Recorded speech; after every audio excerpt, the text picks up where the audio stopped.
address and thank Principal Dr. Santil Kumar and Dean Academics Dr. Bala Koteshwari, the Honorable members of faculty, the staff members of this Sanskriti group of institutions, and dear students. When I begin this talk, I am reminded of a story that I would like to start with. In the United Kingdom, there was a school, and the school had a teacher. And this teacher, with his hard work, made this school very, very, very popular. And every parent wanted to send their children to this school. And the king of the country got to know about the school. And the king became very curious to know more about the school. And he wrote a letter to the principal, to the teacher, saying, Mr. Teacher, I would like to come to your school personally and see what's going on there. I've heard lots of good things about your school. I personally want to come and see your school. The teacher replied to the king. He wrote a letter. He said, Your Majesty, why would you take the trouble of coming to my school? I will come to your palace. I will explain everything that you want to know about my school. The letter reached the king. King wrote one more letter. He said, No. I don't want you to come here. I want to come to your school myself and see what's going on there. I want to know how this school has become so popular. The king was a little angry this time. He wrote one more letter. He said, No. I want to come and see the school. The teacher, once again, in a very humble language, replied, Your Majesty, I am an ordinary teacher. You are the king of the country. Why do you have to come here? Command me. I will come to your palace and explain everything you want to know about the school. The king was furious by that. He sent his staff and he said, Bring this teacher to school to my palace.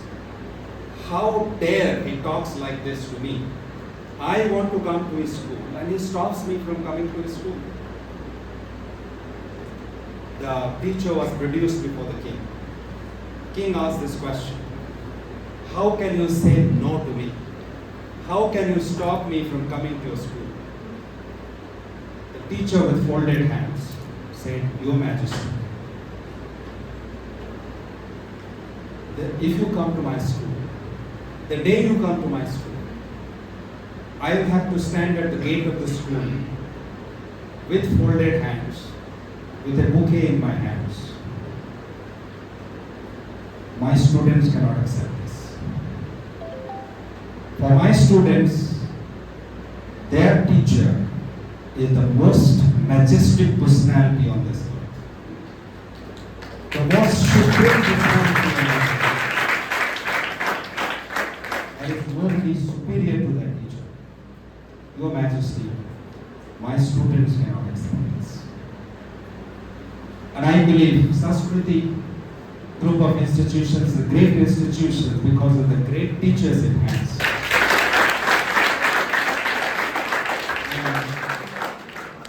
Remember, they are the most majestic, most supreme personalities of the universe. Not even the CEOs of corporates, the great politicians, the great leaders. For you, they are the most supreme personalities, most majestic people on the earth. If you believe in that, if you have regards for your teacher, their respect for your teacher will transform into an energy, a source of energy within you. And that source of energy will take you higher, higher and higher in life. And the whole ethos of Indian education system is based on that philosophy, which is Guru, Sisya, Parampara. That's the tradition of the teacher and the regard and respect for the teacher.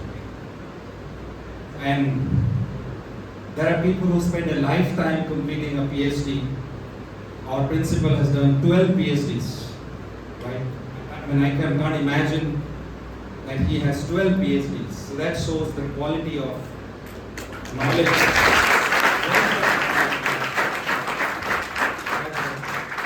The leadership of the school has. The first time I met Dr. Bala and had a conversation with her in Bangalore, I think it was one of the HR conferences where we got to interact. I was really impressed by her personality, by her calmness, the simplicity, and the wealth of wisdom that she has. I think that's the greatness of the teachers that we have. And when we have utmost regard for our teachers, that can bring about transformation in our life. But I don't do anything for free. So if I have to deliver a talk to you, you have to pay me something. What is it that you're going to pay me?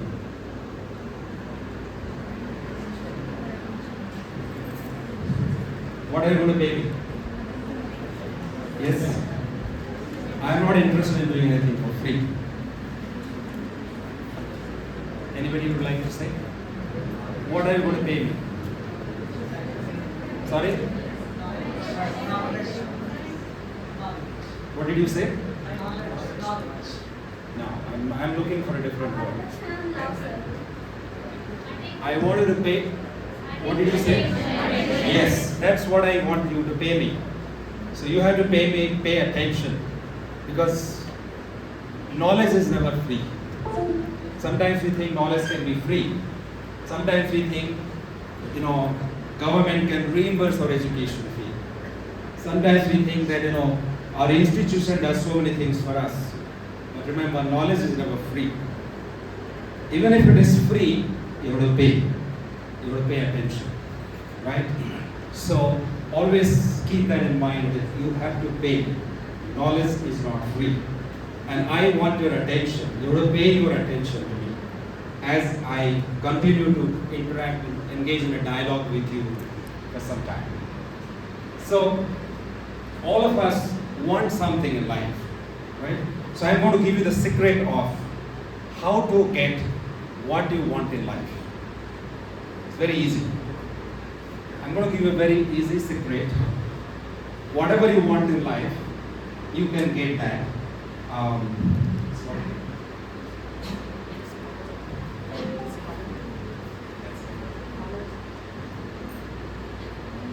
So whatever you want in life, you can get that. But the question is, do you want it badly? Do you really, really, really want it? I want a great job. I want a corporate job.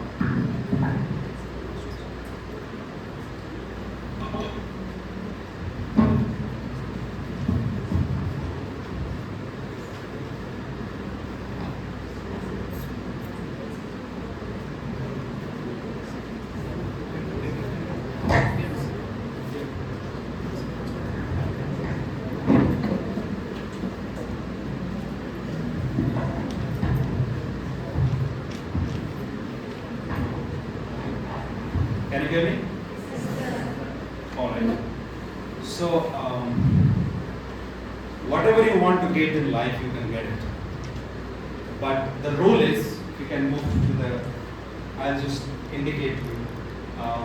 The rule is, whatever you want in life, you would get only if you want it badly. Right? Just by merely wanting something, you're not going to get it. You have to want it badly. You have to live for it. You have to die for it. You have to think about it. You have to dream about it. You have to talk about it. You have to breathe this.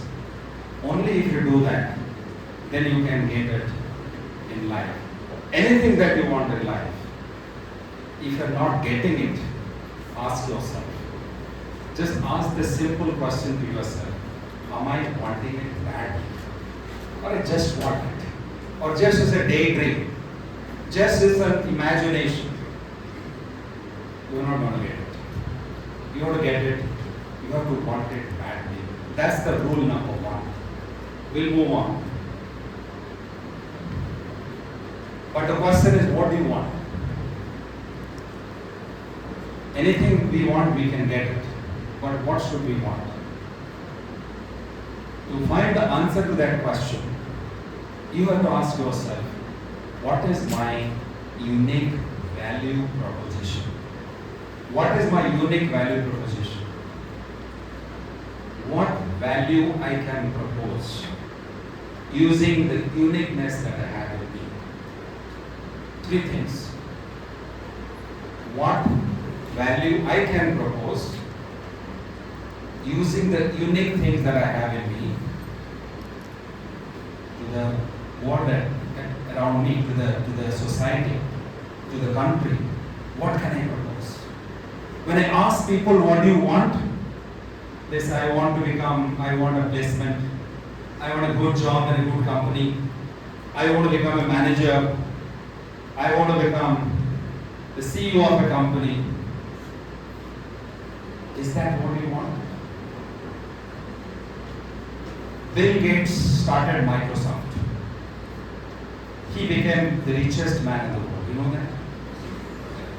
Did Bill Gates start Microsoft to become the richest man in the world? Did he start that company to become the richest man in the world? No. Why did he start Microsoft? He started Microsoft because he had a value proposition. He proposed a value to this world. What was the value?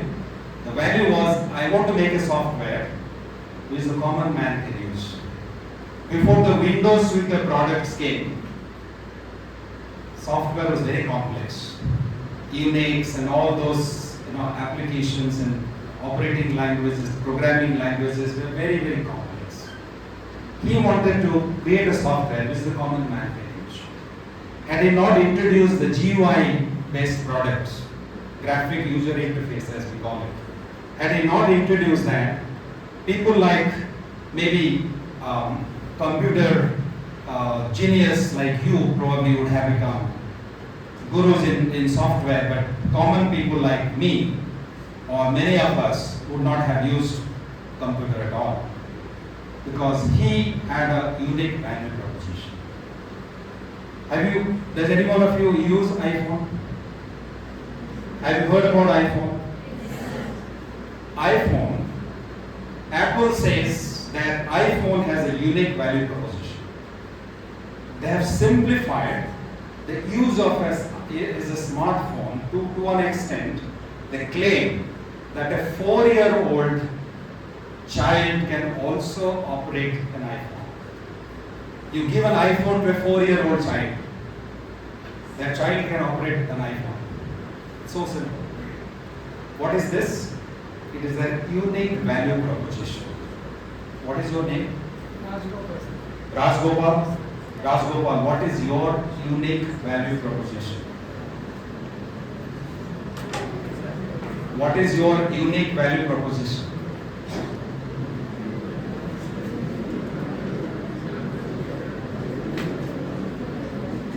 You need some time to think about it. Sit down. Would anybody like to stand up or be wherever you are and then say, what is your unique value proposition? It has 3 things. What is unique to you? What is special in you? What is distinct in you? What is different in you from others? That is your uniqueness. Using that uniqueness, what value you can create for the society? What value you can propose? So, uniqueness, proposing, value. These are the 3 things. This is what we must want. We must want. We don't have to want anything else. Bill Gates wanted that. He said, I will make a software which the common man can use. That was his unique ability. His uniqueness was to create great software. That's the value he proposed. The value was, I create something which the common man can use.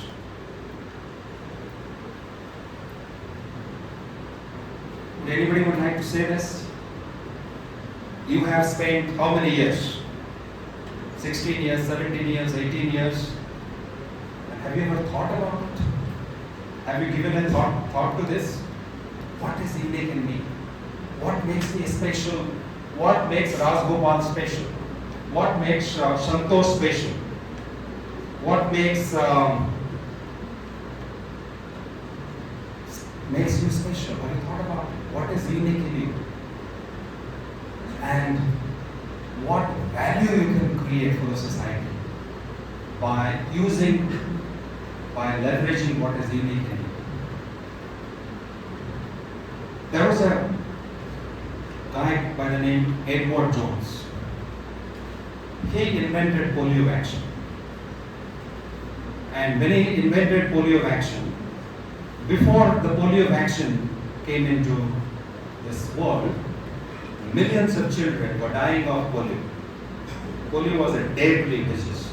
They were becoming crippled, handicapped, disabled all their life. Millions of children. My younger brother himself was a victim of polio. The polio vaccine was introduced by Edward Jones. His friends told him, Edward, you patent this vaccine. Patent it. Don't just give it to medicine, the pharmaceutical companies for free. Don't give it to this world for free. You will make millions of dollars by patenting polio vaccine. You know what Edward Jones said? He said, okay, I can do that. But friends, can you patent the sun? Can you patent the moon? Can you patent this earth? No, you can't. So how can you patent the polio vaccine? The polio vaccine is for the mankind. The polio vaccine is for the humanity. The polio vaccine is for the millions and millions of children who are dying of polio, becoming handicapped and crippled every day. The polio vaccine is for them. It is for the mankind. How can I patent it? How much money he made, I don't know.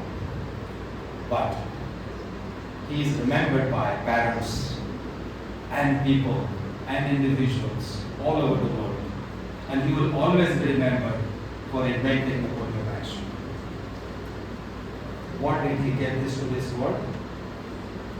He gave value to this world by using the unique expertise he had within himself. Think about it. The young students of Sanskriti group of institutions. I'm not going to address you as students anymore. I want to address you as the makers, the builders, and the shapers of India, of modern India.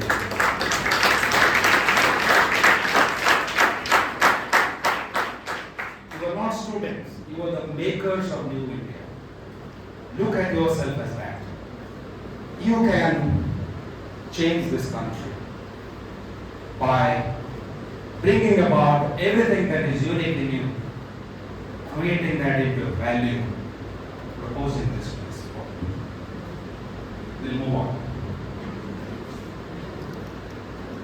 So this is the rule number 2. Find your purpose if you want to find your path. Find your purpose if you want to find your path. Your purpose is the value that you want to create. That's the value that you want to create. If you want to create value, you will find your path. Bill Gates started Microsoft to create value. He had a purpose. He found his path. He became the richest man in the world as a different man. Captain Gopinath started an airline called Air Deccan. Why did he start that? Because he wanted the common Indian to fly. Ratan Tata started a car called, have you heard about that car? Nano. Why did he start that car? Why did he make that car? To make money? He's a businessman, of course, he wants money. But he had a purpose. What was the purpose? He wanted all the two-wheeler riders in India to drive a car. So he proposed a value for the society. Ladies and gentlemen, the makers and builders and the shapers of this country, think about the value that you can propose to this country, to this nation, to this world. Let's move on. Yes. Have you seen this? Where is this? Where do you see this?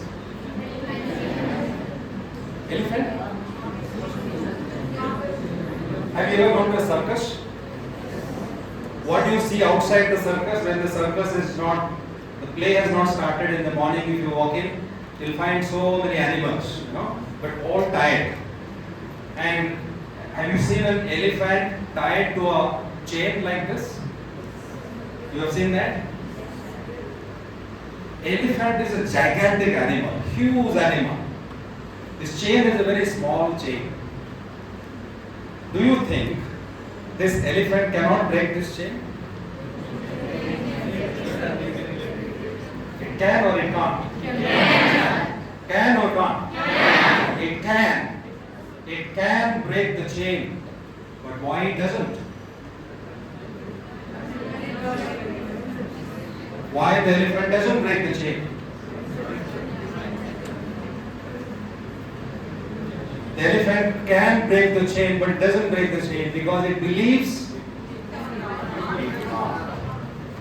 The elephant believes that it can't. So what happens? Why this happens? What is the problem? What is the problem? The problem is elephant is not in chain. That is not the problem, because that's an easy problem. It lifts the leg and the chain is broken. The elephant is actually not in chains. What is in chains? The mind of the elephant is in chains. The mind of the elephant is tied to the chains. It is a conditioning of the mind. What is the conditioning of the mind? I come from a small town. My parents are middle class parents. I never had enough money to go to the best college in the country. I did not have the best teachers to tutor me. I cannot speak good English. Who is in chains? Not you. Your mind. Who is the king of the jungle? Is lion the tallest animal in the jungle? No. Is lion the mightiest animal in the jungle? No. Is lion the fastest animal in the jungle? No. It is not the fastest. It is not the strongest. It is not the mightiest. But it is the king. How is it possible? You agree with that? So to be the best, to be the king, you don't have to be the best. You don't have to be the strongest. You don't have to be the tallest. You don't have to be the richest. You don't have to come from a metro city. You don't have to be born to richest parents. You don't have to have a lot of money. You can still make it big. What is the rule number 3? What's the rule number 3? I don't see anything on the screen. What is rule number 3? Before it comes, the rule number 3 is break the chain. You want to fly. Who is holding you? Not the chain. It's the mind. What appears is the chain. Small town, small village, not enough money. What will people around me say about this? I didn't study in the best school. And so on. Is the chain of the mind. Break the chain of the mind. What is the most powerful word in this world? And the most deadliest, dangerous word, most harmful word in this world is because. Because it's a word which is the best word and it is the worst possible word. Why it is the worst possible word? Why are you not doing this? Because blah blah blah blah blah. Why you don't want to do this? I don't want to do this because I cannot do this. It's not possible. What will people say if I try to do this? Who's that boxer from India who became the world champion, the female boxer? No. There's another lady. She comes from a Muslim family, and she become a world champion in boxing. And then traditionally had she thought, I am a girl from a Muslim family. How is it possible? How can I even dream of becoming a boxer? Will my family allow me? Will my society allow me? Will my neighbors, my auntie in the neighbor's family, will she allow me? She did not bother about those questions. She broke the chain of the mind. Break the chain. And change that because from a dangerous, deadly word to a very positive word. How can I make it because a very positive word? Why you want to do this? How did you do this? Because I wanted to do this. How did you do this when everybody stopped you? I did not care about what everybody said. I did it because I wanted to do this. How did you make it happen? Because I put in my best effort in spite of all the challenges and hurdles and obstacles, because I was determined to get there, to do it. So decide how you want to use the word because. If you want to use it positively or you want to use it negatively. Remember, whatever you achieve in this world is because of you. Not because of your parents, siblings, family, neighbors, school, city, town, village that you are born in. If you achieve something because you want to achieve. Neeraj Chopra, the javelin thrower who became world champion, Olympic champion, he's the son of a farmer in Haryana. He could not think about becoming a world champion or an Olympic champion. Poor family in Haryana, the family of a farmer, if you think about their family, their distant relatives, nobody knows anything about javelin. They have no idea. They have no exposure to what javelin throwing is all about. Leave alone Olympic Games. That guy became Olympic champion. So, makers, shapers, builders of India, are you all ready to break the chain of the mind? Yes, today? From today? Yes, from now? Yes, fantastic. If you say no, then you cannot make the new India. To make the new India, you have to break the chain of the mind. We'll move on.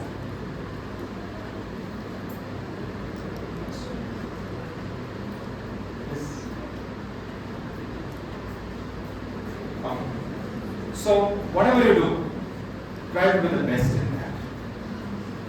Whether it is artificial intelligence, whether it is marketing, branding, programming, coding, singing, dancing, whatever it is. Be the best in your domain.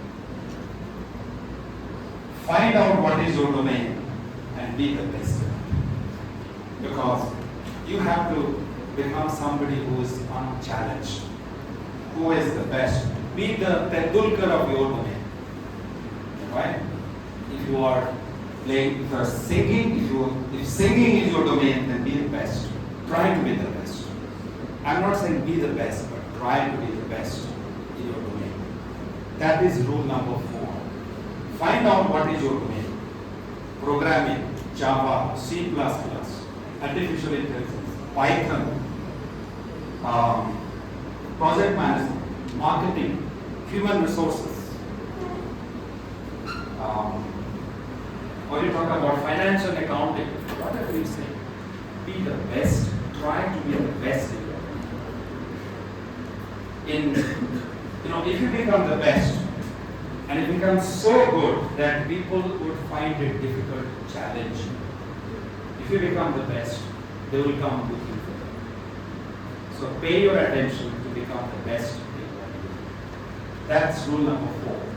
We'll move to the next rule. What do you want to become? Especially those who are MBA students and also the engineering students. After you complete your BTech or your MBA, what do you want to become? You want to become a manager or entrepreneur? Manager? Entrepreneur? How many of you want to become managers? Raise your hands. Slowly. How many want to become entrepreneurs? Oh, more hands are going up. I'm very surprised. A lot of entrepreneurs today. How many want to become nothing? Okay. So everybody wants to become something. Fantastic. But ladies and gentlemen, remember, because I come from a corporate, let me tell you the truth. We don't want managers. We don't want managers in a company. We have enough of them. What do you want? We want entrepreneurs in our company. Of course, I'm not saying you start your own enterprise. Come to our organization as well with an entrepreneur mindset. Mindset of taking risk, solving problems, multitasking, taking ownership and accountability, facing challenges and hurdles. We want such people. We want everybody to behave like an entrepreneur. You might be working for a company, but behave like an entrepreneur. Then you are looking at how to improve the profitability of the company, how to reduce cost, how to create services and products of best quality which will bring in high revenue for the organization. Manage your cost to the minimum. We want such people. The fundamental difference between a manager and an entrepreneur. If I'm the global head of a function and I want to recruit I want to come to one of my team members and ask that team member to do a project. If that team member is a manager, and if I come to him and say, hey, I need you to do this project, what will he say? I will do this project, but I need a budget of 500,000 USD. I need 6 resources, and I need 6 months time to complete the project. That is what the manager would say. But if I have an entrepreneur in my team and I go to the entrepreneur, what will the entrepreneur say? You guys understood Hindi?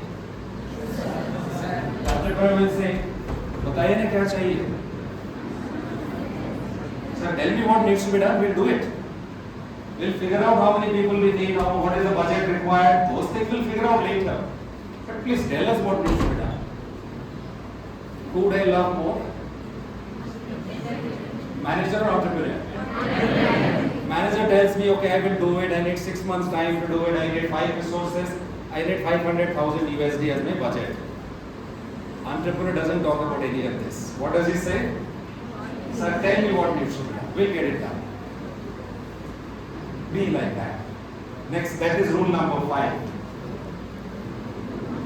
If you want to become indispensable, become a problem solver.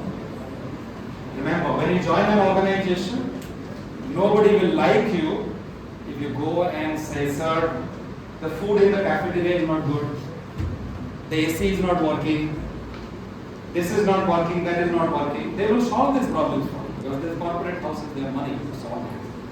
But they will not appreciate it. There was these guys always screaming about problems. And if you go to your manager and says, that person is not working, this team is not working, I am not getting support from that team member, they will not like it. But if you say, go to your manager and say, sir or madam, there is a problem. But I have also found out a solution for that problem. Your manager will learn. Sir or madam, there is a problem. I just wanted to inform you about the problem, but I have already found a solution to that problem. You will become indispensable in your organization.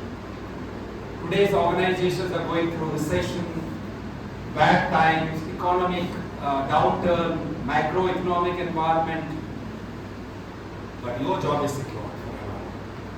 If you are a problem solver, you don't have to worry about all this economy, recession, downturn, anything.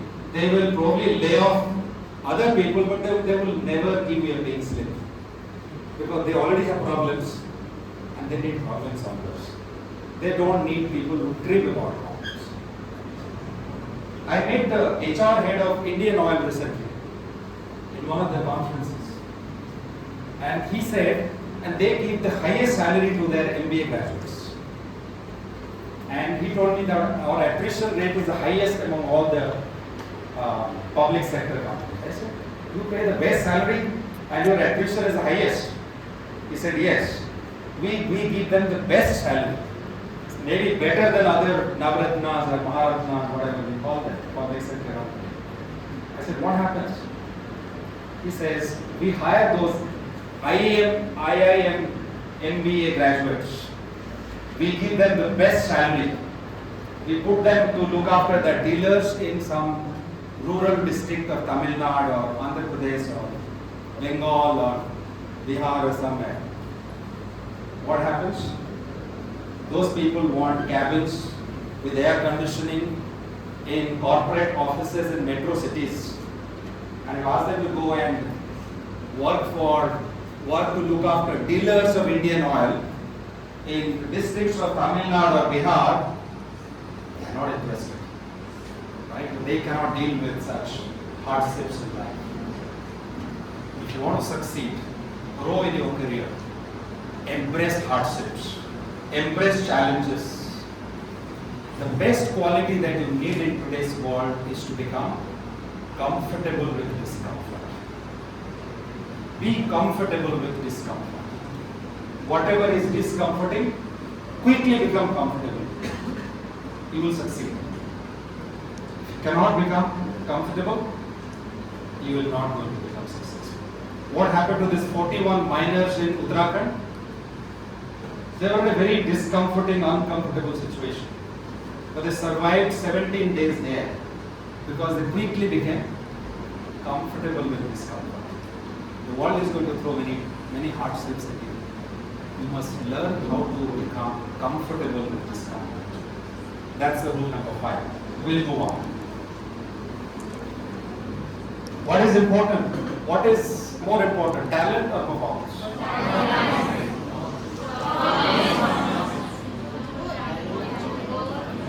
You watch cricket? Why is Virat Kohli in the Indian cricket team? Because of his talent or because of his performance?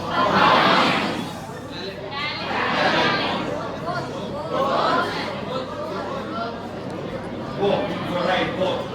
Virat Kohli is in the Indian cricket team, Rohit Sharma is in the Indian cricket team because of talent and performance. Absolutely correct. If you have to choose between the two, which one will you go? Virat Kohli has great talent. If he doesn't perform for 1, 2, 3, 4, 5 matches, will he remain in the team? So if you have to choose between the two, then you have to choose performance. So that's the next rule. What we need to focus on? Performance. What kind of performance? Fearless performance. That is important. Not just performance, because performance will make you worried. If I don't perform the next match, what will happen? If I don't perform in the next 2 matches, what's going to happen to me? You have to be fearless. If I fail, it is okay. If I fail, it's okay. But I know it's important for me to perform. But I'm going to go out and give my best. Fearlessly. Without any fear. Without any constraint of the mind. Fearless performance. In corporates, why will they keep you in an organization? Talent or performance? Both, but if you have to choose between, but if you don't perform, only talent will not take performance. Focus on performance.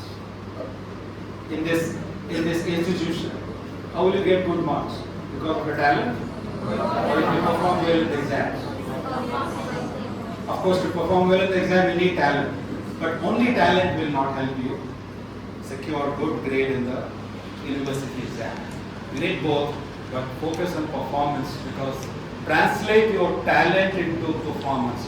If talent does not translate into performance, it's not going to happen. We had two great cricketers in Indian cricket team at one point in time, Vinod Kambli and Sachin Tendulkar.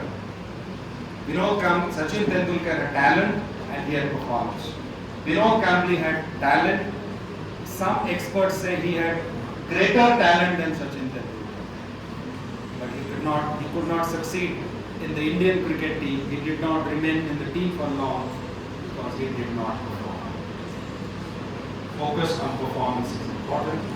Fearless performance. Don't worry about failure. Don't worry about mistakes. Experiment. Okay, look at this picture. What do you see in this picture? This man is struggling. What is he trying to do? He's trying to see what is outside the wall. But he's not a tall man. He's struggling. He's really struggling. Are you also struggling like him? What he should do? What should he do?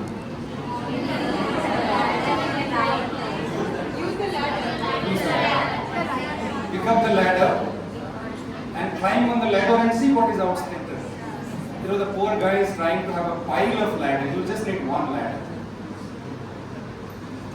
In our world, what happens sometimes? In our life, what happens sometimes? We struggle for support when support is there. We just need to look around. We struggle for support in our hostel room, at our home. We are struggling, we are crying. But here, Madam Bala is saying, we are with you. Look around. Just look around. There is support all around. We need to figure out where is the support. Let me share with you a story. The story of a man, a father and a daughter. They are walking on a road. And they found there's a big gigantic tree lying on the road. The daughter was a small child. The father said, can you lift the tree? The daughter went, tried her best to lift the tree, could not. The father said, use all your strength to lift the tree. The child went again, put maximum strength to lift the tree. She said, Dad, I used all my strength, but I could not lift the tree.